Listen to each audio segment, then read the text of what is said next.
हुसैन रज़ी अल्लाह ताला अन्हु की शहादत का वाक़या। और उस ज़िमन में हज़रत मुआविया रज़ी अल्लाह ताला अन्हु पर सब वो शतम किया जाता है और फिर बहुत से सहाबा कराम को लिपेट में लिया जाता है। हज़रत अमीर मुआविया रज़ी अल्लाह ताला अन्हु ने अपने बेटे यजीद को खलीफा मुकर्रर किया। ऐसा कोई सबूत तो नहीं मिलता है कि यजीद ने कहा कि उनको जाके कत्ल करो, बल्कि तारीख तो ये बताती है यजीद ने कहा था कि उनको मेरे पास ले आओ, हम बैठ के बातचीत करेंगे।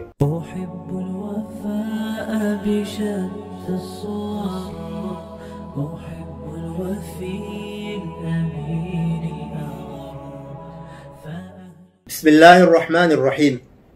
माह मुहर्रम चल रहा है। इस माह में ख़ास तौर पर कुछ पेशवर खुतबा और कुछ मजहबी खुतबा, कुछ ख़ास किस्म के लोग एक वाक़े को बढ़ा चढ़ाकर और मुलम्मा करके हर साल नई तब्दीलियाँ इजाफ़ात करके पेश करते हैं। हज़रत हुसैन रज़ी अल्लाह ताला अन्हु की शहादत का वाक़या। और उस ज़िमन में हज़रत मुआविया रज़ी अल्लाह ताला अन्हु पर सब व शतम किया जाता है और फिर बहुत से सहाबा कराम को लिपेट में लिया जाता है। तो इस वाक़े के जो तारीख़ी हक़ाइक़ हैं उस पर मैं मुख्तसरन रोशनी डालूँगा। आप तमाम हज़रात से गुजारिश है कि इस पर गौर व फ़िक्र करें और फिर तारीख़ को ज़रूर पढ़ें, तारीख़ पढ़ें ताकि आप पर हकीकत आश्कारा हो जाए। वाक़या ये कि जब हज़रत मुआविया रज़ी अल्लाह ताला अन्हु यानी दुनिया से रुखसत होने लगे, उससे पहले उन्होंने अपनी काबीना को बुलाया, अपने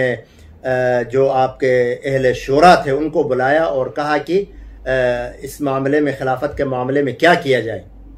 तो उसमें तारीख़ ये बताती है, अक्सर लोगों ने कहा कि भाई हज़रत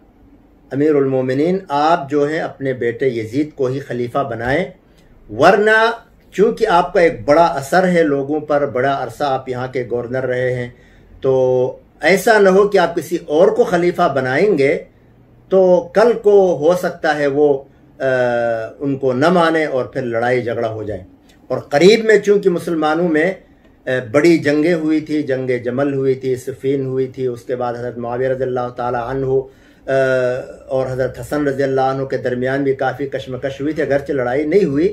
तो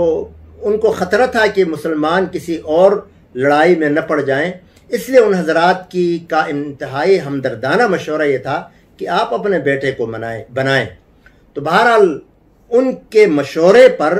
हज़रत अमीर मुआविया रज़ी अल्लाह ताला अन्हु ने अपने बेटे यजीद को खलीफा मुकर्रर किया। और उस ज़िमन में चूँकि यजीद की तख्त नशीनी के बाद हज़रत हुसैन रज़ी अल्लाह ताला अन्हु की शहादत का वाक़या हुआ है,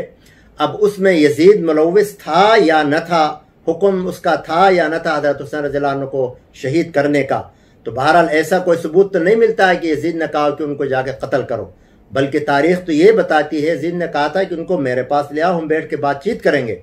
बहरहाल जो भी हुआ,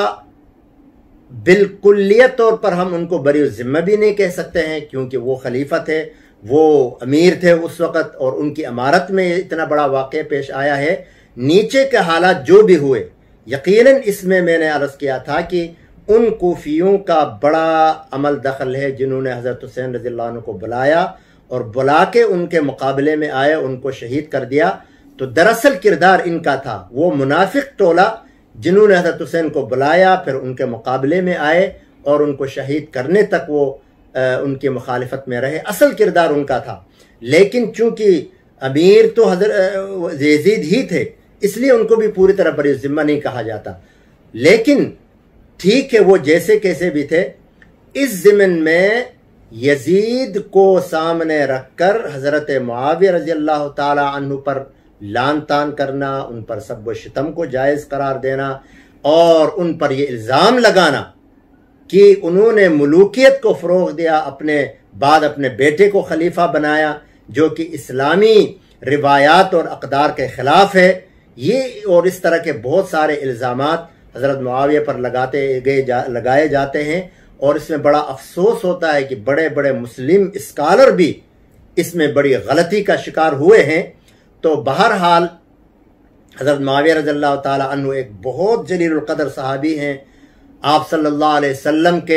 کے سالے ہیں،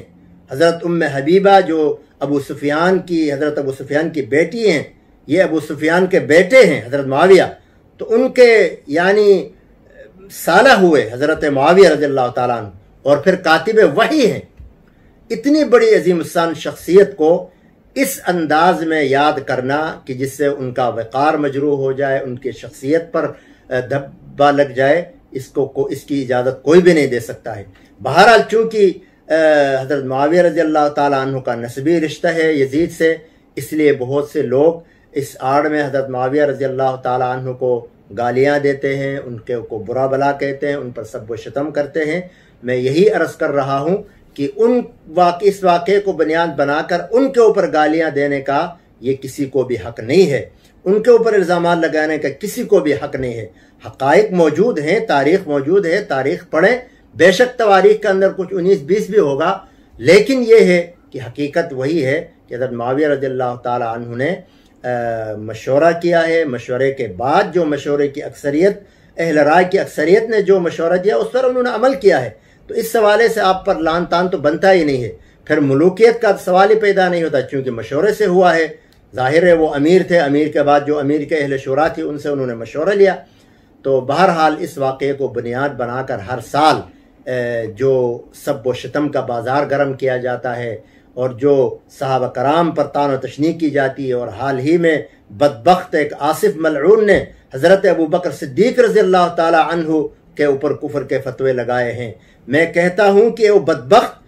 تم اس شخص پر کفر کے فتوے لگاتے ہو کہ جس کو اللہ نے اپنے نبی کی صحبت کے لیے، صحابیت کے لیے قبول فرمایا، اور خود اذ یقول لصاحبہ لا تحزن ان اللہ معنا، حضرت ابو بکر صدیق کی صداقت، حضرت ابو بکر صدیق کی مسلمانیت، حضرت ابو بکر صدیق کا وقار، ان کا مقام قرآن سے ثابت ہے۔ تم بدبخت ہو کون تو حضرت ابو بکر پر بولتے ہو؟ لہذا جب تمہارا اور حضرت ابو بکر کا موازنہ کیا جائے تو تمہارا جہنمی ہونا، تمہارا کافر ہونا یہ بالکل کھلی بات ہے۔ حضرت ابو بکر صدیق تو جنت میں ہیں، مزے کر رہے ہیں، حضور صلی اللہ علیہ وسلم کے پہلو میں موجود ہیں۔ بہرحال اہل اسلام کو، مسلمانوں کو چاہیے کہ وہ محرم میں کم از کم ان جیسی فضول باتیں نہ سنیں، اس لیے کہ بعض لوگ تو اسی واقعے کو بیان کرتے، اس کے علاوہ کچھ بیان ہی نہیں کرتے، اور پھر اسی کے اندر ادھر ادھر کی اضافی باتیں شامل کر کے ان صحابہ کے اوپر گالی گلوچ کا میدان گرم کرتے ہیں، اور بہت سے مجالس میں یہی واقعہ چلتا ہے، یزید کا، معاویہ کا، یزید کا، حضرت حسین کا۔ بھائی صحیح علماء کا، جو اللہ والے علماء ہیں، ان کا یہ فیصلہ ہے کہ تلک امت قد خلت لہا ما کسبت ولکم ما کسبتم ولا تسألون عما کانوا یعملون۔ میرے رب کا یہ فیصلہ ہے کہ وہ لوگ چلے گئے، انہوں نے جو کیا تھا اس کو وہ پہنچ گئے، تم سے جو تم کرو گے اس کے بارے میں پوچھا جائے گا۔ یزید نے بھی اپنا جواب دے دیا، حضرت معاویہ بھی اللہ کے پاس چلے گئے، حضرت عثمان بھی چلے گئے، ہر ایک نے اپنا حساب دیا ہے، اب ہم سے ان کے بارے میں نہیں پوچھا جائے گا۔ اس لیے ایک عادلانہ منصفانہ فیصلہ یہ ہے علماء کا کہ اس موضوع میں پر اپنی زبان کو خاموش رکھیں، بالکل خاموش رکھیں، ایسا نہ ہو کہ کہیں ہماری طرف سے کوئی زیادتی ہو جائے، کسی کے اوپر ہم غلط الزام لگائیں، کسی کو ظالم مظلوم ہم کسی کو قرار دیں۔ تو بہرحال جو ہوا ہے اللہ کے سامنے، اللہ کے بعد سب چلے گئے، اپنا حساب دیا ہے۔ ہم اپنی زبانوں کو اس موضوع پر خاموشی رکھیں تو ہمارے لیے سب سے بہترین اور سلامتی والا راستہ یہی ہے۔ اللہ تعالی ہمیں اسلام کی صحیح سوچ اور سمجھ عطا فرمائے۔ صلی اللہ تعالی علیہ وسلم۔